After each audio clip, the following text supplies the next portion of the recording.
मुख्यमंत्री योगी आदित्यनाथ ने कई परियोजनाओं का किया लोकार्पण व शिलान्यास और जनसभा को किया संबोधित।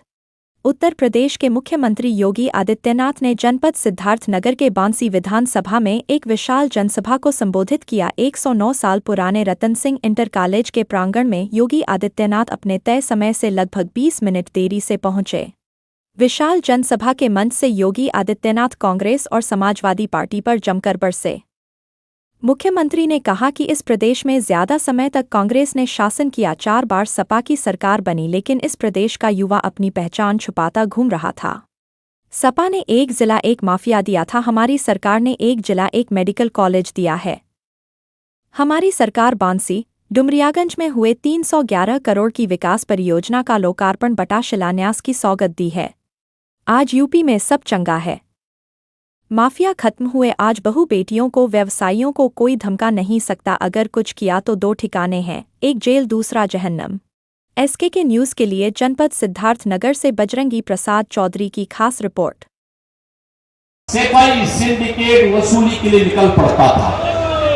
बहनों और भाइयों, चाचा भतीजे की लूट, युवा जब प्लान करने के लिए मजबूर होता था या युवा आत्महत्या करने के लिए मजबूर होता था, आज मैं कह सकता हूं 9 वर्ष में हमारी सरकार ने 9 लाख से अधिक नौजवानों को सरकारी नौकरी दी है।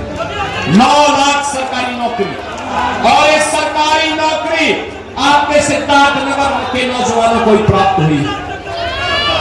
आज जब मैं नियुक्ति पत्र वितरित करता हूं तो बहनों और भाइयों, नियुक्ति पत्र में सिद्धार्थनगर का नौजवान भी होता है, और मैं पूछता हूं कहां से हो, तो नौजवान बोलता है कि बाबा बांसी से।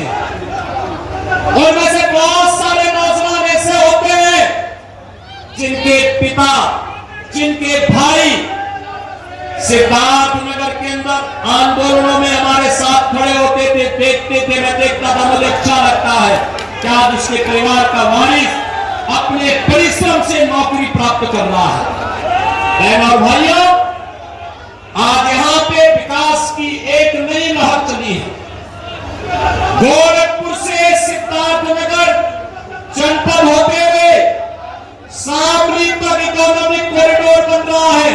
6 लेन का बनेगा। हो गए हर संस्था का नाम अपने खानदान के नाम कर रहे थे। उन्हें क्रांतिकारियों के स्मारक नहीं दिखाई दिए,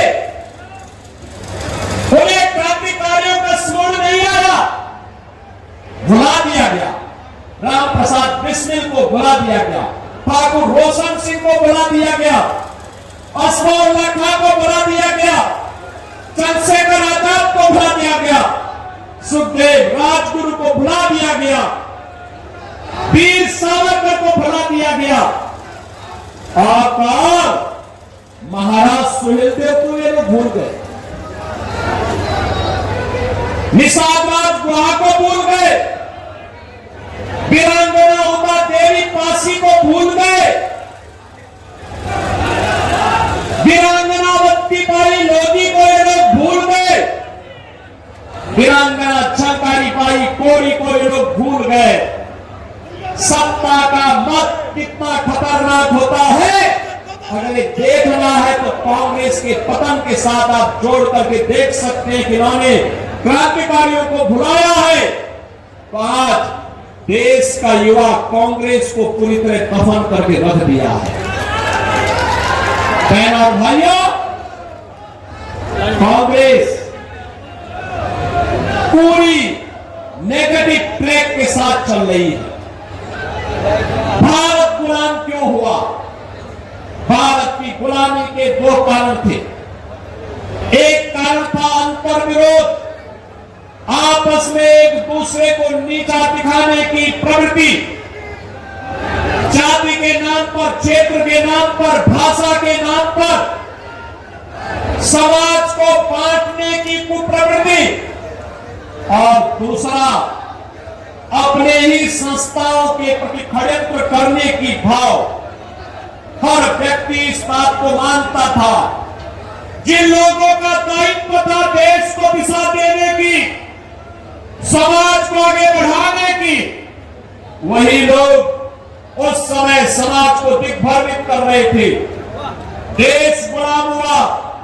सैकड़ों वर्षों की इस गुलामी के खिलाफ 1857 के प्रथम स्वातंत्र समर से चली एक लड़ाई कभी मंगल पांडे ने जो चिंगारी चलाई थी, तो चिंगारी गोरखपुर में बंधु सिंह ने जलाई थी। जो चिंगारी बिठूर में त्यागता टोपे के नेतृत्व में आगे बढ़ी थी, जो चिंगारी झांसी में झांसी की रानी लक्ष्मीबाई के नेतृत्व में आगे बढ़ी थी, जो चिंगारी मेरठ में धन सिंह कोतवाल के नेतृत्व में आगे बढ़ी थी, वह चिंगारी आगे बढ़ती गई। और चिंगारी का परिणाम था कि लगातार किसी न किसी जनपद में क्रांतिकारियों के द्वारा अंग्रेजों की चूलों को हिलाने का काम किया जाता रहा। ये लड़ाई आगे बढ़ती रही। 1922 में गोरखपुर का चोरी चोरा की घटना, 1925 में लखनऊ की काकोरी ट्रेन एक्शन की घटना, और ये लगातार 1942 में भारत छोड़ो आंदोलन तक लगातार चलता रहा। और आज उसी 9 अगस्त की तिथि काकोरी ट्रेन एक्शन की तिथि है, जो बहनों और भाइयों, हर नौजवान को अपनी मातृभूमि के साथ मातृभूमि को सर्वोच्च मानते हुए उन अमर बलिदानियों ने अपना बलिदान दिया था। मातृभूमि को सर्वोच्च मानते हुए ही पंडित राम प्रसाद बिस्मिल फांसी के फंदे पर जोड़े थे।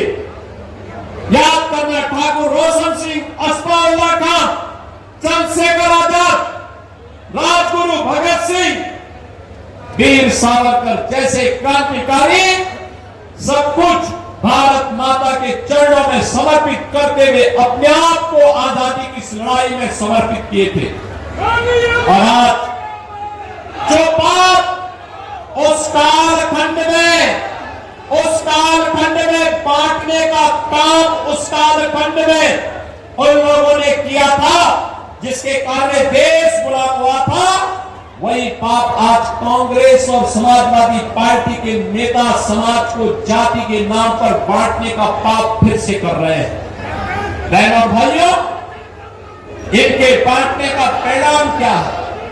कोई पूछे तो इन लोगों से, किसी ने पूछने का प्रयास किया कभी कि देश के अंदर और प्रदेश के अंदर सर्वाधिक समय तक कांग्रेस ने शासन किया, सर्वाधिक समय तक शासन किया, लेकिन इन्होंने अपने समय में इन्होंने क्या किया था? युवाओं के लिए क्या किया था? किसानों के लिए क्या किया था? गरीबों के लिए क्या किया था? इन्होंने महिलाओं के लिए। बहनों और भाइयों, आज आप देखते होंगे प्रधानमंत्री मोदी जी के नेतृत्व में पिछले 12 वर्ष में बदलते हुए भारत को हम देख रहे हैं। जिस भारत के बारे में दुनिया की राय थी कि भारत एक पिछड़ा देश है, गरीब देश है, कमजोर देश है, ये भारत विरोधियों के सामने टिक नहीं पाएगा। आज वो भारत सीमा तान करके अपने विरोधियों के सामने खड़ा है और दुनिया भारत की ओर देख रही है। ये किसके कारण? जिस भारत की अर्थव्यवस्था पूरी तरह कांग्रेस ने चौपट कर दी थी, उस भारत को आज दुनिया की चौथी अर्थव्यवस्था के रूप में स्थापित किया है प्रधानमंत्री मोदी जी ने।